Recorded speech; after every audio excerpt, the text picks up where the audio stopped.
చెప్పుకునే దశ నుంచి మంచినీటి రొయ్యల పెంపకం. లాస్ట్ క్లాసెస్ నుంచి మనం ఆక్వాకల్చర్ మేనేజ్మెంట్ అనే పేపర్లో ఎప్పుడు మనం చెప్పుకునేది ఏంటి, చేపలను ఎలా పెంచాలి ఏంటి అనేది మాట్లాడుకుందాం. ఈరోజు మనం ప్రాన్స్ గురించి మాట్లాడుకుందాం.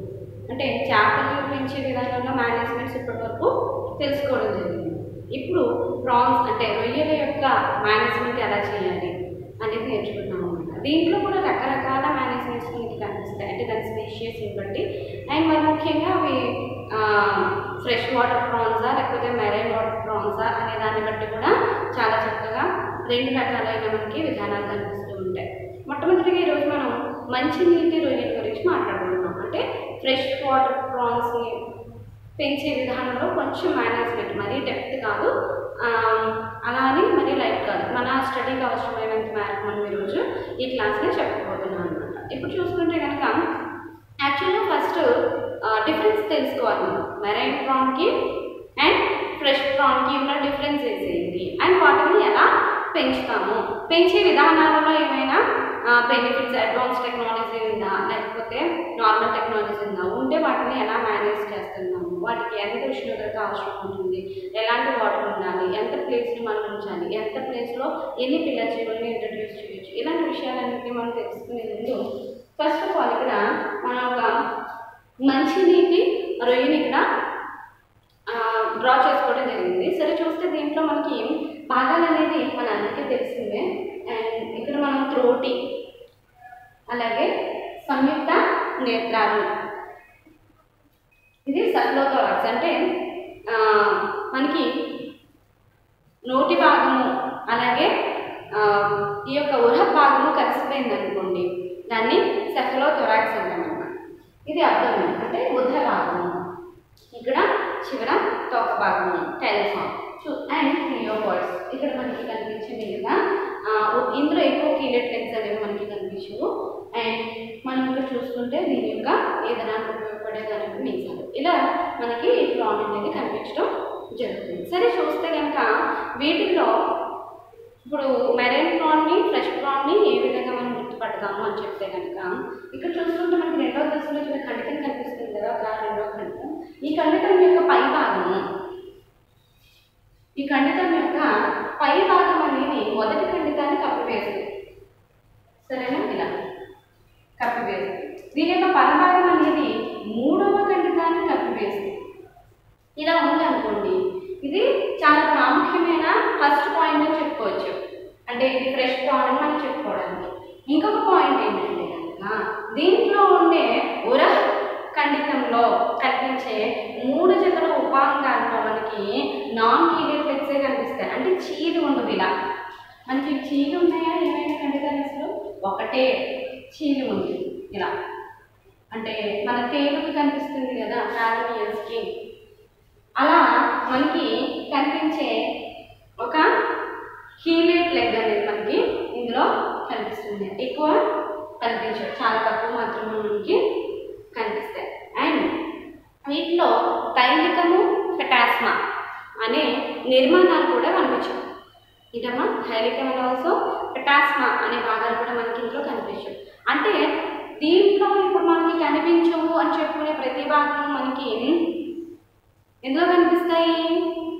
మెరైన్ ప్రాన్లో కనిపిస్తాయి. మెరైన్ ప్రాన్స్కి పీనియస్ మోనోడా అని ఎగ్జాంపుల్గా చెప్పచ్చు. ఇది చెప్పుకుంటే ఏంటమ్మా మ్యాక్రోబ్యాక్టీరియం రోసెన్బర్గి, ఓకేనా. మ్యాక్రోబ్యాక్టీరియం రోసెన్బర్గి అనేది మంచినీటి రొయ్య. పీనియస్ మోనోడా అనేది మనకి మెరైన్ వాటర్లో పెరిగే రొయ్య. ఈ రెండింటికి డిఫరెన్స్ చెప్పుకున్నాం కదా. అంటే దాంట్లో రెండవ ఖండితం ఇలా ఉండదు. అండ్ పీనియస్ మోనోడాలో మెరైన్ ప్రాన్లో ఇక్కడ కీలితమైన అంటే కీలెట్ లెగ్స్ కనిపిస్తాయి. అలాగే వాటిల్లో పెటాస్మా కనిపిస్తుంది, హైలికం కనిపిస్తుంది.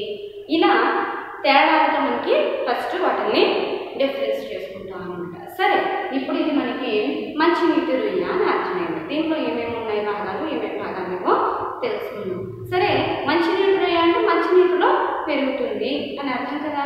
సరే వీటిని పెంచేటప్పుడు దీని విధానాలు ఎక్కడుంటాయి, ఎలాంటి ప్లేసెస్లో పెరుగుతాయి, ఎంత లోతు వరకు మనము ఇంట్రడ్యూస్ చేయొచ్చు, అండ్ సాధారణ ఆవాస స్థితిలో వాటిని పెంచవచ్చు ఆర్టిఫిషియల్గా ఏమైనా వాటిని ఐ మీన్ మనం ఆర్టిఫిషియల్గా చెరువులు త్రవ్వి వాటిలో వేసి పెంచడం ఇలాంటి విధానాలన్నీ మనం ఈరోజు తెలుసుకుంటే కనుక చూస్తే కనుక మనకి 90% మనకి గుజరాత్లోని మహారాష్ట్రలోని మనకి ఎక్కువగా మంచినీటి రొయ్యలు అనేవి అక్కడ సాగు చేస్తూ ఉన్నారనమాట. మంచినీటి రొయ్యలు అనేవి మనకి అంటే ఫ్రెష్ వాటర్ ప్రాన్స్ అనేవి అక్కడ ఎక్కువగా అగ్రికల్చర్ని అభివృద్ధి చేసి మనకి చాలా ఎక్కువగా ఈ యొక్క ప్రాన్స్ ప్రొడక్షన్ అనేది ఎక్కువగా అక్కడ తీసుకొస్తూ ఉన్నారనమాట. మనకి ఇక్కడ మధ్యలో పీనియస్ మోనోడా అనే మెరైన్ వన్ ఆ మెరైన్ అనేది ఎక్కువ కొంచెం లోతు ఎక్కువలోనే పెరుగుతుంది, 40 మీటర్స్ లోతులో పెరుగుతుంది. దీన్ని నేను ఎందుకు కంపేర్ చేస్తూ చెప్తున్నాను అంటే మనకి ఇది ఎంత లోతు వరకు పెరుగుతుంది, అది ఎంత లోతు వరకు పెరుగుతుంది అండ్ దీన్ని యొక్క ఎబిలిటీ ఏంటి, దాని యొక్క అబిలిటీ ఏంటి, ఈ రెండింటిని మనం కంపేర్ చేసుకుంటూ చదివితేనే మనకి క్లాస్ అనేది అర్థమవుతుంది అనమాట. సరే, వీటిని ఇవి చాలా పెద్దవి కూడా ఉంటాయి. పీనియస్ మోనోడా కానీ మ్యాక్రోబయాక్టీరియం కూడా అంత చిన్నదేం కాదు, పెద్దదే. అవి చూసుకుంటే 15 to లేదా 18 to 20 సెంటీమీటర్స్. అంటే 15 సెంటీమీటర్స్ అంటే మనకి చిన్న స్కేల్ ఉంటుంది కదా, చిన్న స్కేల్ 15 సెంటీమీటర్స్ అనమాట. దాని మీద ఇంకో 5 సెంటీమీటర్స్ ఇంటూ 20 అంటే మన చిన్న స్కేల్ కంటే ఇంకొంచెం పెద్దగా ఉంటే దాన్ని 20 సెంటీమీటర్స్ అంటాం అనమాట. ఇప్పుడు అర్థమవుతుందా మన ఇమాజినేషన్ ప్రకారం ఆ ప్రాన్ అనేది ఎంత సైజ్ ఉంటుందో, అందుకే జైంట్ ప్రాన్స్ అంటాం. ఇవి కూడా మ్యాక్సిమం మనకి 18 సెంటీమీటర్స్ వరకు ఉంటాయి. అంటే మంచినీటి రొయ్యల్లో కూడా పెద్ద పెద్ద రొయ్యలు ఉన్నాయి. దానికి ఎగ్జాంపుల్గా మనం మైక్రోబాక్టీరియం రోసిన్బర్గ్ చెప్పచ్చు, అలాగే మైక్రోబాక్టీరియం మ్యాల్కమ్సోని కూడా చాలా పెద్దది, ఇది కూడా 18 సెంటీమీటర్స్ ఎక్కువగానే ఉంటుంది. అలాగే మైక్రోబాక్టీరియం బర్మానికం ఇది కూడా పెద్దది. మనం ఓన్లీ మెరైన్ వాటర్లో ఉన్నవి మాత్రమే పెద్దగా ఉంటాయేమో అనుకుంటాం, కానీ ఫ్రెష్ వాటర్లో పెంచే ప్రాన్స్ కూడా చాలా పెద్ద పెద్ద ప్రాన్స్ ఉంటాయన్నమాట. మరి మధ్య సైజులో ఉంటాయి కదా, మరి లార్జ్ కాకుండా అంటే జైంట్ ప్రాన్స్ కాకుండా స్మాల్ ప్రాన్స్ కాకుండా మరి మధ్యలో ఉండే రకాలు ఏమైనా ఉన్నాయంటే చూసుకుంటే మ్యాల్కమ్సోని రూడే అండ్ మ్యాల్కమ్సోని ఐడే ఈ రెండింటి యొక్క జాతులు మీడియం అన్నమాట. మరీ పెద్దవి కాదు, మరి మనం చిన్నవి చూస్తాం కదా అంత చిన్నవి కాదు అన్నమాట. మధ్యలో కొంచెం 5 to 6 సెంటీమీటర్స్ వరకు ఉండేలా మనకి మైక్రోబాక్టీరియం రూడే అండ్ మైక్రోబాక్టీరియం ఐడే అనే ఈ రెండు స్పీషీసెస్ మనకి మీడియం సైజులో కనిపిస్తూ ఉంటాయి అన్నమాట. సరే, ఇప్పుడు మనం చూసుకుంటే వీటిల్లో ఇప్పుడు ఏ కాలంలో ఎక్కువగా ప్రజెంటానికి వస్తాయి అంటే బ్రీడింగ్ సీజన్ ఏంటి, ఏ సీజన్లో ఎక్కువగా మనకి బ్రీడింగ్ని ఇస్తూ ఉంటాయి, ఎగ్స్ని ఇస్తూ ఉంటాయి, వాటిలో ఎగ్స్ అనేవి ఎలా రిలీజ్ అవుతాయి, వీటిలో ఎగ్స్ అనేవి ఎలా రిలీజ్ అవుతాయి చూసుకుంటే కనుక మనకి నవంబర్ నుంచి డిసెంబర్ నెలలో ఎక్కువగా ప్రజనం అనేది జరగడం జరుగుతుంది. అలాగే ఫిబ్రవరి ఏప్రిల్లో కూడా జరుగుతుంది. మనకి ఆ టైంలో ఫిబ్రవరి ఏప్రిల్ ఆ టైంలో ఎండాకాలం వచ్చే ముందు టైం అన్నమాట. అర్థమవుతుంది కదా, అంటే చలి నుంచి కొంచెం వేడి వచ్చే టైం. అంటే ఆ టైంలో ఎలా ఉంటుంది మనకి టెంపరేచర్ అనేది 20 to 28 మధ్యలో బిట్వీన్ ఆ టైం ఆ యొక్క టెంపరేచర్ అనేది మెయింటైన్ అవుతూ ఉంటుంది. అంటే మనకి దీనికి టెంపరేచర్ అనేది ఎంతవరకు ఉండాలి, 22 to 28 అంటే 24, 26, 27 ఆ టెంపరేచర్ ఉంటే కనుక చక్కటి ఎగ్ ప్రొడక్షన్ ఇది రిలీజ్ చేయగలుగుతుంది అని అర్థమవుతుంది కదా. ఆ సీజన్ బ్రీడింగ్ సీజన్ అంటే సో ఆ టైంలో ఇది ఎక్కువగా పిల్లల్ని ఇస్తుందంటే పిల్లలు కూడా అంటే దానికి లార్వల్ స్టేజెస్ చూసుకుంటే మైసిస్ కానీ నాప్లియస్ ఫస్ట్, తర్వాత జోయియా, ప్రోటోజోయియా అండ్ మైసిస్ ఇవన్నీ లార్వల్ స్టేజెస్ కదా. ప్రాన్ అనేది ఎగ్ పెట్టిన తర్వాత ఆ ఎగ్లో నుంచి మనకి 4 స్టేజెస్ వస్తాయి మనకి. అవి చూసుకుంటే కనుక ఫస్ట్ ఏమొస్తుంది, నాప్లియస్ అనే రౌండ్ అండాకారంలో ఉండే ఒక చిన్ని గ్రూట్ వస్తుంది. దాని నుంచి అది చాలాసార్లు దాని యొక్క నిర్మోచనాలు అంటే దాని యొక్క స్కిన్ని విడిచిపెట్టడాన్ని నిర్మోచనం అంటారనమాట.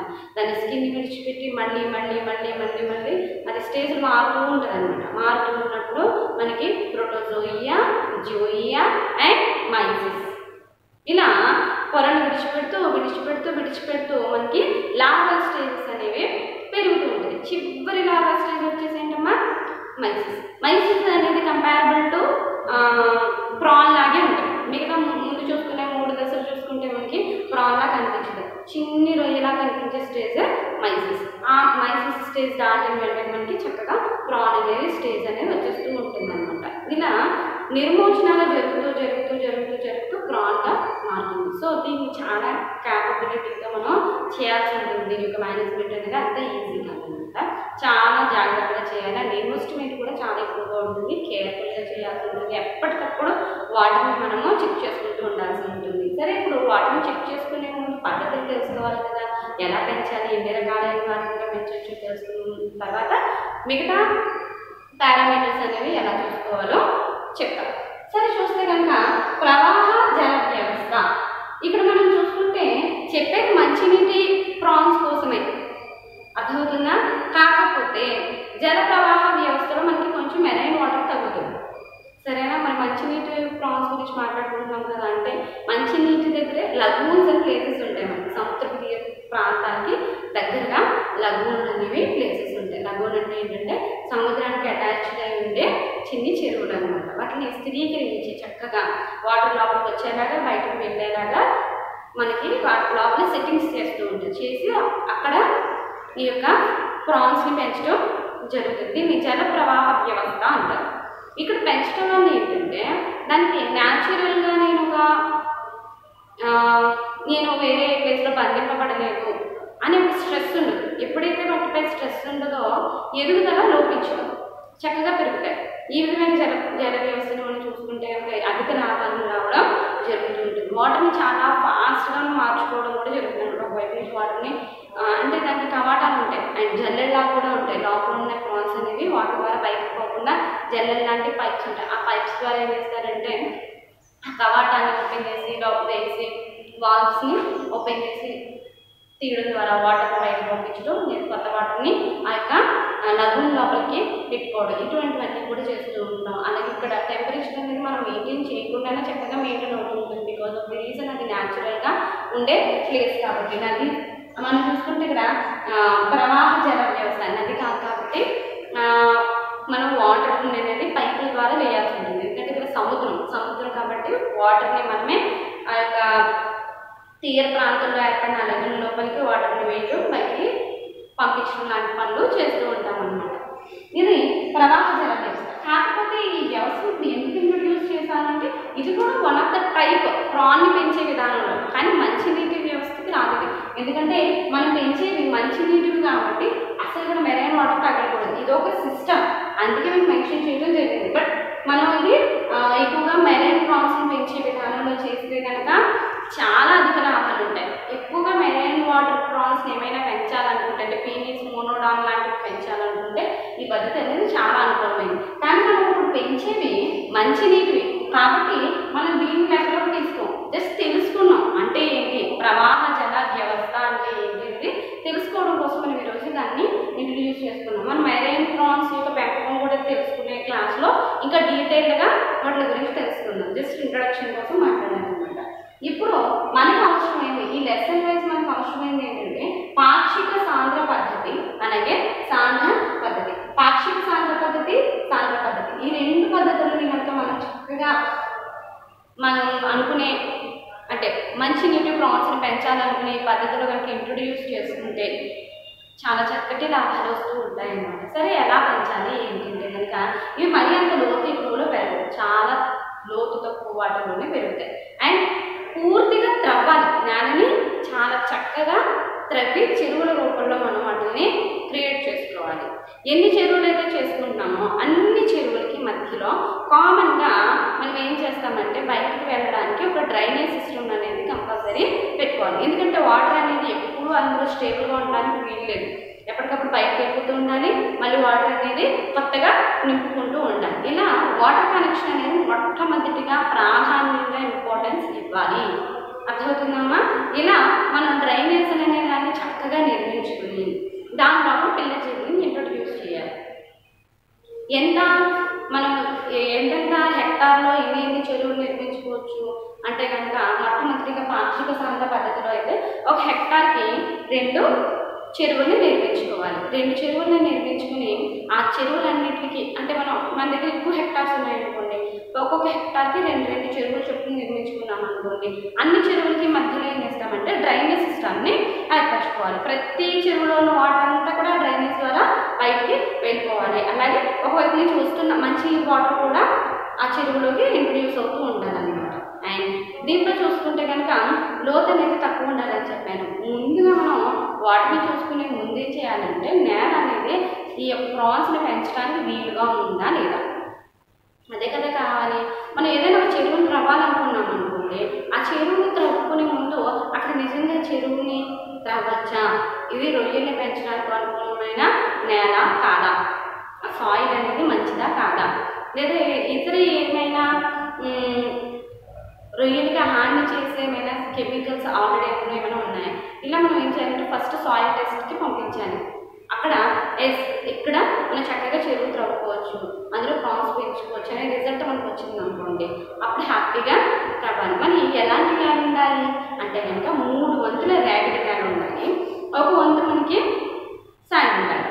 ఏంటమ్మా 3 వంతుల ర్యాగిడి నేలను, అలాగే 1 వంతు మనకి సాయిల్ ఇసుక ఉండాలి. ఇలా ఉంటే అడుగు మనకి అడుసు పట్టడం అంటారు కదా, అంటే బురదగా అయిపోయి కాసేపటికి అస్సలు కదలకుండా స్ట్రాగ్మెంట్లో ఒక కోత పోసినట్టు అయిపోతుంది అనమాట. అలా అయిపోతే మనకి ప్రాన్స్ పెంచడానికి అనువుగా ఉండదు ఆ నేల.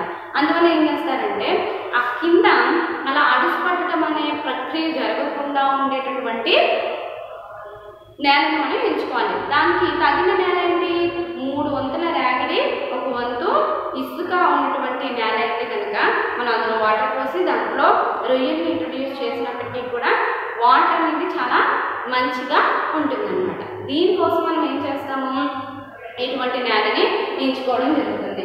సరే ఇక్కడ చూసుకుంటే కనుక మనం 10,000 నుంచి 50,000 పిల్ల రొయ్యల్ని ఆ చెరువులోకి విడిచిపెట్టాలి.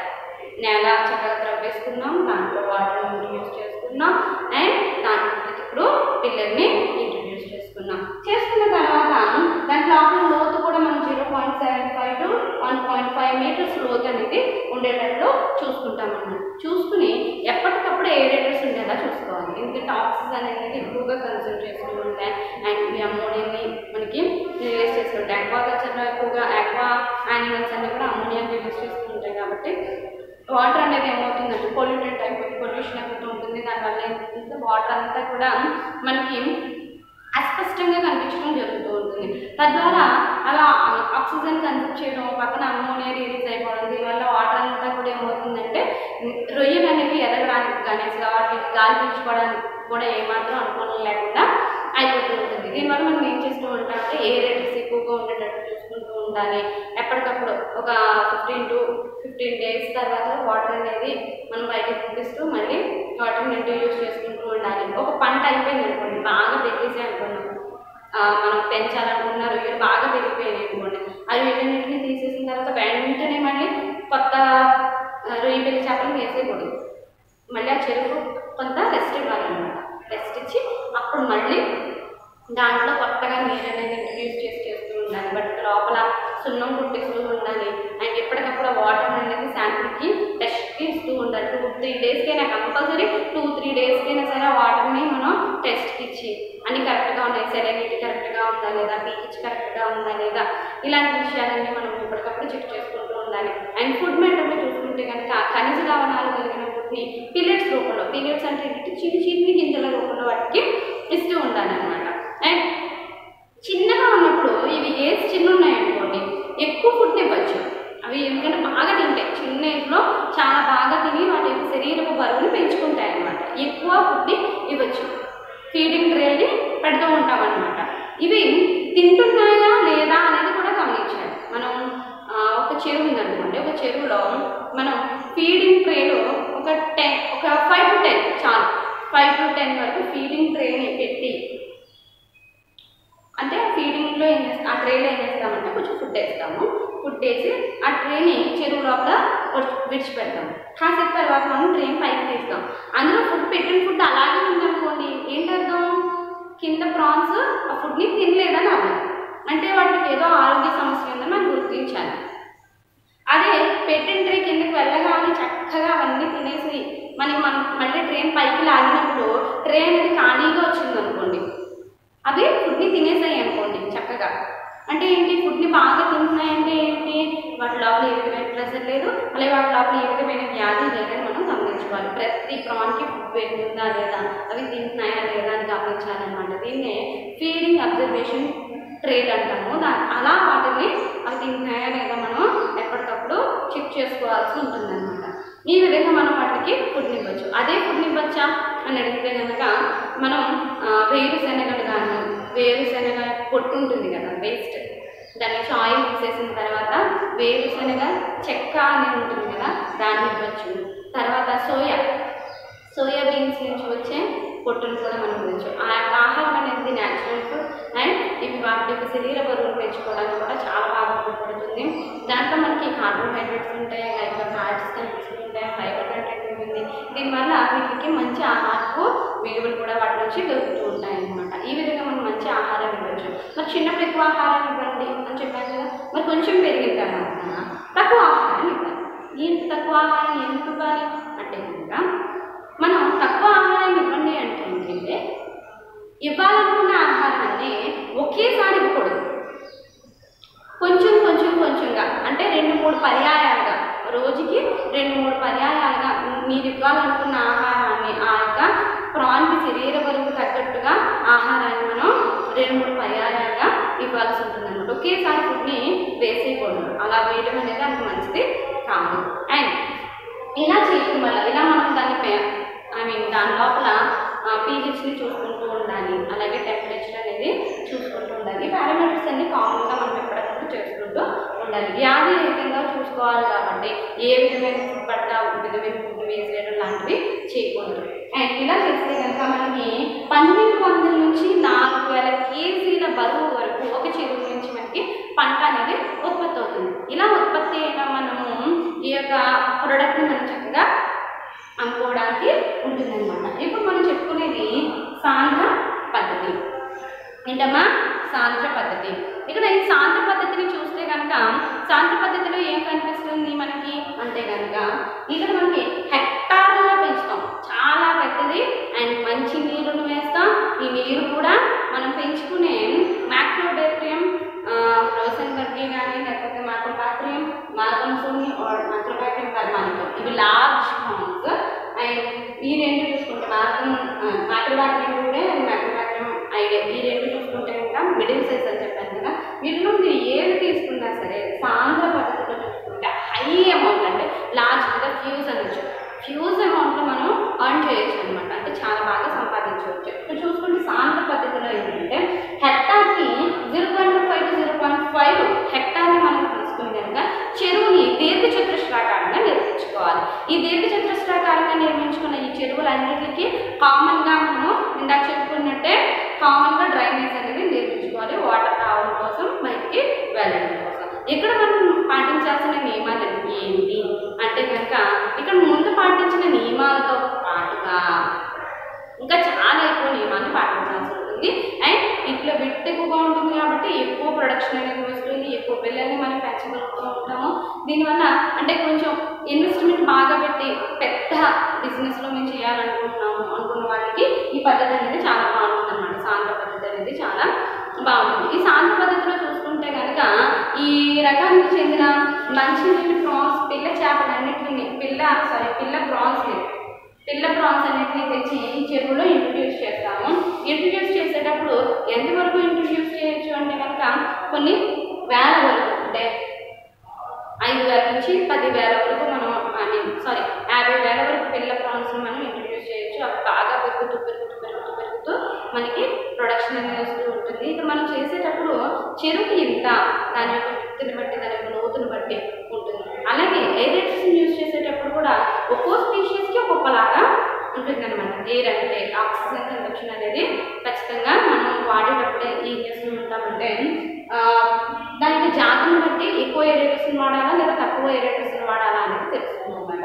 ఇక్కడ మనం చూసుకుంటే కనుక ఎప్పుడైనా చెరువు లోపలికి కొత్తగా ఒక జీవిని ఇంట్రడ్యూస్ చేసేటప్పుడు ఖచ్చితంగా అక్లిమటైజేషన్ చేయాలి. అక్లిమటైజేషన్ అంటే ఏంటి అంటే కనుక ఏదైనా ఒక జీవిని ఒక ప్లేస్ నుంచి ఇంకొక ప్లేస్కి, కొత్త ప్లేస్కి ఇంట్రడ్యూస్ చేసేటప్పుడు ఆ కొత్త ప్లేస్ని అలవాటు చేయడాన్నే అక్లిమటైజేషన్ అంటారు. అంటే ఇప్పుడు మనం ఉన్నాం అనుకోండి, ఫర్ ఎగ్జాంపుల్ మనం ఉన్నాం అనుకోండి, ఒక హయ్యర్ హిల్స్ నుంచి ఎక్కాం, అప్పుడు ఒక 3 days ఉండాలనుకోండి. ఒక ఒక్కసారిగా సడన్గా ఆ ప్లేస్ అనేది మనకి అలవాటు అవుతుంది. ఎన్ని రోజులకి అలవాటు అవుతుంది? ఒక 2-3 డేస్ వరకు కూడా మనకి అంతా కొత్తగా ఉంటుంది. 3 డేస్ తర్వాత ఆటోమేటిక్గా అలవాటు అయిపోతుంది. అక్కడ ఉండే లేదా చలి వాతావరణం అయితే చలి కానీ, లేదా ఏదైనా డెజర్ట్లో లేకపోతే వేడి వాతావరణం అయితే వేడి వాతావరణం, అక్కడ ఉండే ప్లేస్ మనకి కొన్ని రోజులకు కానీ అలవాటు అవుతుంది. అలాగే వీటికి అలవాటు అయ్యేంత వరకు అక్లిమటైజేషన్ అనేది కంపల్సరీ చేయాలి. ఫస్ట్ అవి వాతావరణాన్ని అలవాటు చేసుకోవాలి, లేదా మనం నిర్మించిన చెరువుని అలవాటు చేసుకోవాలి. లేదంటే మొత్తం అన్నీ కూడా ఒక ప్రెషర్కి గురయ్యి ఒత్తిడికి లోనవుతాయి. అసలు ఎదుగుదల అనేది ఏ మాత్రమో బాగుండదు. మనం అనుకున్న రిజల్ట్ అనేది అసలు రానే రాదు. ఖచ్చితంగా అక్లిమటైజేషన్ అనేది కంపల్సరీ మనం మెన్షన్ చేయాలి. చేసి అవి అలవాటు అయ్యాక ఉల్లాసంగా తిరుగుతున్నాయని మనకు తెలిసిన తర్వాత మిగతా ప్రాసెస్లో మనం వెళ్ళడం అనేది చాలా ఉత్తమమైన పద్ధతి అనమాట. సాంఘిక పద్ధతిలో మనం చూసుకుంటే కనుక వీటిలో 4 నుంచి 6 అడుగుల లోతు అనేది కొంచెం ఎక్కువగా పెట్టుకుంటాం అనమాట. బికాస్ మనం కొంచెం పెద్ద అమౌంట్లో చేస్తున్నాం కాబట్టి 6 అడుగుల లోతు అంటే ఒక మనిషి 6 అడుగుల మనిషి లోతు వరకు ఇది చూసుకుంటూ ఉంటాము. దీంట్లో మనం చూసుకుంటే కనుక ప్రాన్స్ అనేది ఇంట్రొడ్యూస్ చేసిన తర్వాత వీటిని చిన్నపిల్ల జీవుల నుంచి పెద్ద వరకు కూడా రేసింగ్ పాండ్స్ అంటే ఎదిగే కొలనులు కాబట్టి ఎదిగే కొలనులో మనం ఏం చేస్తామంటే కామన్ బయటకు వెళ్ళే డ్రైనేజ్తో పాటుగా మంచినీటిని ఎప్పటికప్పుడు మనము ఇంట్రడ్యూస్ చేస్తూ ఉండాలి. ఈ మంచినీటిని ఇంట్రడ్యూస్ చేసిన తర్వాత ఈ నీటిని ఇవి అలవాటు చేసుకోవాలి. దాన్ని అక్లిమటైజేషన్ అంటారని చెప్పాను. ఇలా జరిగిన తర్వాత వీటిలో ఈ పిల్ల జీవిని కదా మనం ఇంట్రడ్యూస్ చేసేది. ఈ పిల్ల జీవి పెరిగి పెద్ద జీవిగా మారాలని చెప్తున్నాం కదా. ఇలా పెద్ద జీవిగా మారేటప్పుడు దీంట్లో ఎన్ని స్టేజెస్ ఉంటాయని చెప్పాను, అంటే ఎన్ని లార్వా దశలు ఉంటాయని చెప్పాను. మనం తెచ్చేది జోయి అనుకోండి, లేకపోతే మైసిస్ అనుకోండి. మైసిస్ నుంచి మనకి ప్రోటోజోయా రావాలి, ప్రోటోజోయా నుంచి జోయియా రావాలి, జోయియా నుంచి మైసిస్ రావాలి, మైసిస్ నుంచి ప్రౌఢలార్వాలు అవ్వచ్చు. ఇలా అవుతున్న ప్రాసెస్లో ఏమవుతుందని చెప్పాను, నిర్మోచనాలు అంటే శరీరం నుంచి దాని యొక్క పొరలు అనేవి విడిచిపెట్టడం జరుగుతుందని చెప్పాను. విడిచిపెట్టడం జరగడం అంటే ఏంటంటే దాని యొక్క గుల్లలు, నార్మల్గా చెప్పాలంటే గుల్లలు ఈ పైన ఉండే హైటింగ్ వచ్చి ఉంటుంది కదా, హైటింగ్ లేయర్ అనేది విడిచిపెట్టడాన్ని ఏమంటామంటే నిర్మోచనము అనుకుంటాం అనమాట. ఈ విడిచిపెట్టడానికి ఏం చేయాలంటే మనము హైడ్ ట్రేలు లేకపోతే హైడింగ్ గూడ్స్ అనేవి ఉంటాయన్నమాట. వాటిని చెరువుకి 50 నుంచి 100 చాలా ఎక్కువ ట్రేలు మనం కిందకి చెరువు లోపలికి ఇంట్రడ్యూస్ చేయాల్సి ఉంటుంది. ఎందుకు చేయాలి ఇలా అంటే కనుక ఇలా చేయడం వల్ల ఈ స్కిన్ ఏదైతే విడిచిపెడుతుందో ఇది కొంతసేపు రిలాక్స్ అవుతుంది, అంటే విశ్రాంతిని తీసుకుంటుంది. ఇలా విశ్రాంతి తీసుకోవాలి అంటే వీటికి మనం ఏం చేయాలంటే ఆర్టిఫిషియల్గా ఏమైనా మనము వాటిని అందించాలి. అలా అందించే వాటిని ఇప్పుడు హైడ్ గూడ్స్ కానీ లేకపోతే హైడ్ ట్రేలు కానీ మనం ఇంట్రడ్యూస్ చేసినప్పుడు అది ఎప్పుడైతే గుళ్ళను విడిచిపెడుతుందో అంటే దాని యొక్క శరీరాన్ని నిర్మోచనం అనేది జరుగుతుందో, ఆ జరిగిన తర్వాత కాసేపు ఏం చేస్తుందంటే ఆ యొక్క ట్రేలో లేకపోతే ఆ యొక్క గూడ్లో ఏం చేస్తుందంటే చక్కగా కాసేపు రెస్ట్ తీసుకుంటుంది. దానివల్ల దానికి ఒక స్ట్రెస్ అనేది తగ్గుతుంది. అంటే ఎప్పటికప్పుడు దానికి ఏదైతే కావాలో ఆ కావాల్సిన నీరు అనేది మనం అందించాలి. దాన్ని మేనేజ్మెంట్ అంటాం. ఇప్పుడు ఆక్సిజన్ తక్కువైందని కూడా తెలిసినప్పుడు వెంటనే ఏరేటర్స్ ఏర్పాటు చేయాలి. లేదా దాని శరీరం నుంచి నిర్మోచనం జరుగుతుందంటే అప్పుడు వెంటనే ఏం చేయాలి, హైడ్ ప్లేట్స్ అంతా హైడ్ ప్లేట్స్ అనేవి మనం ప్రొవైడ్ చేయాలి. తర్వాత ఫుడ్ సరిగ్గా తింటుందో లేదో మనం చూసుకోవాలి. తర్వాత ఉష్ణోగ్రత అనేది కరెక్ట్గా ఉందో లేదో చూసుకోవాలి. సెలైనిటీ అనేది చూసుకోవాలి, టర్బిడిటీ అనేది చూసుకోవాలి. ఇలాంటి విషయాలన్నింటినీ మనం ఖచ్చితంగా పాటిస్తే మనం ఇట్లా ఆక్వాకల్చర్ మేనేజ్మెంట్ అనేది ప్రాపర్గా ఉంటుందన్నమాట. ఈ విధమైన సాంఘిక పద్ధతిలో చూసుకుంటే 0.25 to 0.5 హెక్టార్స్లో 4 నుంచి 6 అడుగుల లోతులో కనుక మనం దీని యొక్క మేనేజ్మెంట్ అనేది చేపడితే మనకు వచ్చే ఎండ్ ప్రొడక్ట్ అనేది 5,000 to 10,000 అనేది మనకి కనిపిస్తుంది అనమాట. ఎంత కనిపిస్తుంది? 5,000 to 10,000 అంటే అన్ని కేజీల రొయ్యల్ని మనం అంటే పెద్ద రొయ్యల్ని తీసుకోవచ్చు అన్నమాట. అది కూడా మంచి నీటి రొయ్యల్ని తీసుకోవచ్చు. డిసీజ్ అనేవి కూడా చాలా ఎక్కువగా ఎఫెక్ట్ అవుతూ ఉంటాయి కాబట్టి వీటిలో కెమికల్స్ అనేవి కలవకుండా ఏదైతే అవసరమైన కెమికల్స్ ఉన్నాయో వాటిని మాత్రమే స్వీకరించేలా మనం ఎప్పటికప్పుడు చేపడుతూ ఉండాలి.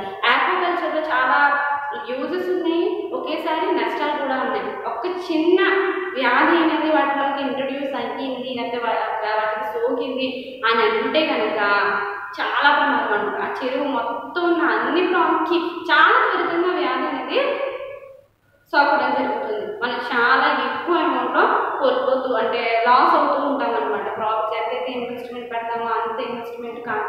ఇక ప్రాఫిట్స్ కాదన్నమాట, ఉన్న ఇన్వెస్ట్మెంట్ మొత్తం పోతుంది.